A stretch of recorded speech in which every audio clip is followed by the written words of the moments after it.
Welcome back to the Spotlight Duo. Today on Spotlight Duo, we are going to talk about animals. Here at the cast of Animal Farm today. But first, let's start off the trailer. What is the Animal Farm? Beasts of the world, we shall unite. Rise up and ready for the fight. Soon or late the day will be when man's defeated and we are free. Soon or late the day will be when man's defeated and we are free. Our limbs be tired and worn, our dreams will not be broken, and our hearts will not be torn. Rise up and ready for the fight. Soon or late the day will be when man's defeated and we are free.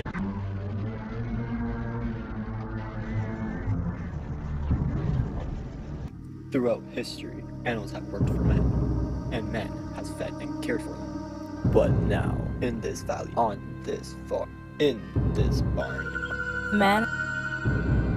Man is our enemy. Remove man, and we will become free and equal. what's going on? Seize the day. Who is stealing the milk and apples? Us, pigs, have the milk and apples. All animals are free. So for our first question, ladies, what is the genre of Animal Farm? Well, Animal Farm is a novel that falls under, like a fictional novel, it falls under the political satire.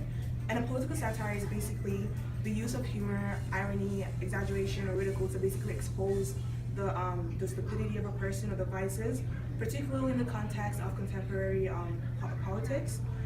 So this novel basically falls under the political satire of a totalitarian society ruled by a mighty dictatorship, an allegory for the events surrounding the Russian Revolution of 1917. Great answer, thank you.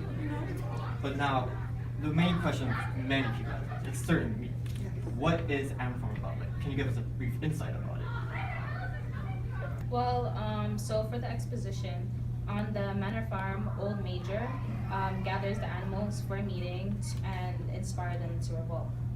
Although he dies, two pigs, Napoleon and Snowball, vow to continue his work and lead the others in driving off the unfit drunken farmer. The pigs on the farm begin to establish a new government where animals have rights. Well, that caught my attention. Target audience of this novel. Okay, so the target audience of this novel is generally directed at the general public. Orwell really wanted everyone to learn about communism and the effects of it on people. You can really see it with the style of writing that he makes a viewpoint that's very easy to understand and read with the techniques he uses, and the use of animals really help the reader understand what's really going on within the novel. So in the novel, there are four main characters in the book that I'm going to be going in depth about, but there are a variety of characters also. So the major character is Old Major. He is a prize-winning boar whose vision of socialist utopia serves as the inspiration for the rebellion. 3 days after describing his vision and teaching the animals the song called The Beast of England that he made up, Old Major dies, leaving Snowball and Napoleon to struggle for control of his legacy. Orwell based Old Major on both the German politician, economist Karl Marx and the Russian revolutionary leader Vladimir Lynch. Napoleon, the second main character, is the pig who emerges as the leader of Animal Farm after rebellion. He's based on Joseph Stalin. Napoleon uses military forces to intimidate the other animals and consolidate his power. In his supreme craftiness, Napoleon proves more treacherous than his counterpart Snowball. Speaking of Snowball, he is the pig who challenges Napoleon for control of Animal Farm after the rebellion, and he is based on Leon Trotsky. Snowball is intelligent, passionate, eloquent, and less subtle and devious than his counterpart Napoleon. Snowball seems to win the loyalty of the other animals to cement his power. Another significant character in the book is Mr. Jones. He is the often drunk farmer who runs the manor farm, and Before the animals stage their rebellion and establish an animal farm, Mr. Jones is an unkind master who indulges himself while the animals lack food. So he is very gluttonous and very selfish. He thus represents a Russian revolution. Other characters include Boxer, Squealer, Clover, and Benjamin.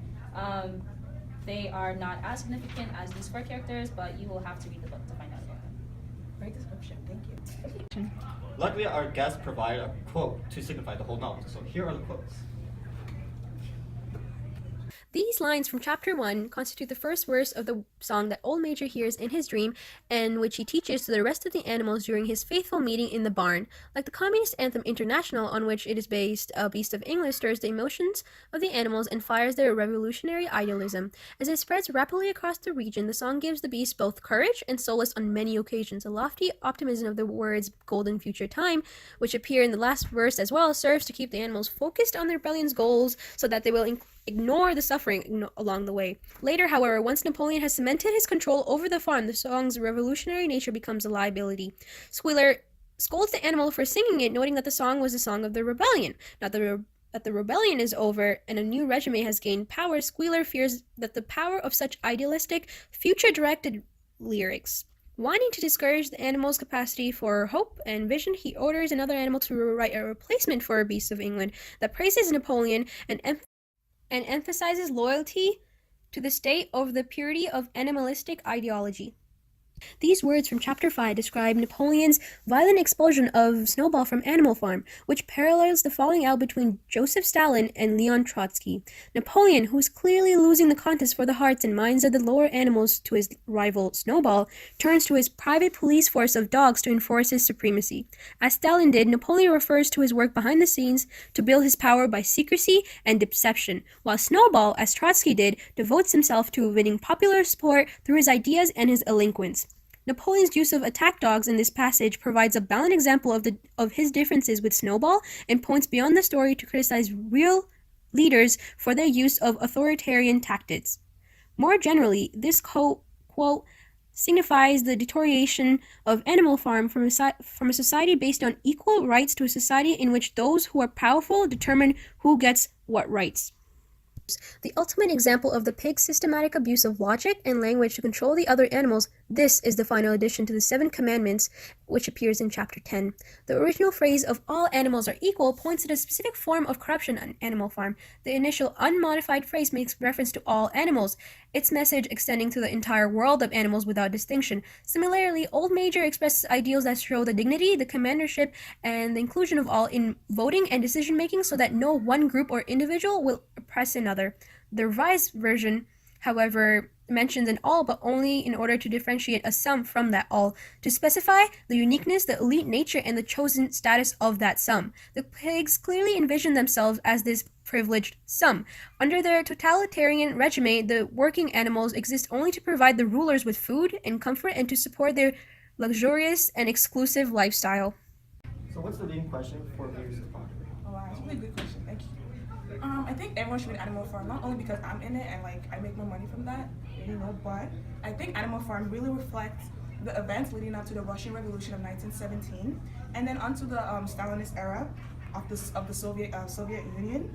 How could a novel about animals on a farm possibly be a representation of such huge historical events? And why is it beneficial for everyone to understand the message that's being conveyed from this novel? So that is all for Spotlight Duo today. We would like to thank our wonderful guests for coming in and talking about their upcoming movie. But join us next time on Spotlight Duo. We have a new movie coming out. We can't explain anything else, but that's it. Soon or late the day will be when men sleep eaten and we are free. Our limbs be tired, worn, our dreams will only grow. Until next time, see you later. It was like the general public.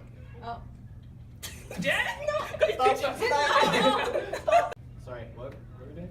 Target audience. You know what? I just forget about the style of writing. I'm just. So, what really is Mike?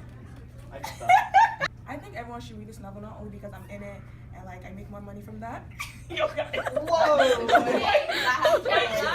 Why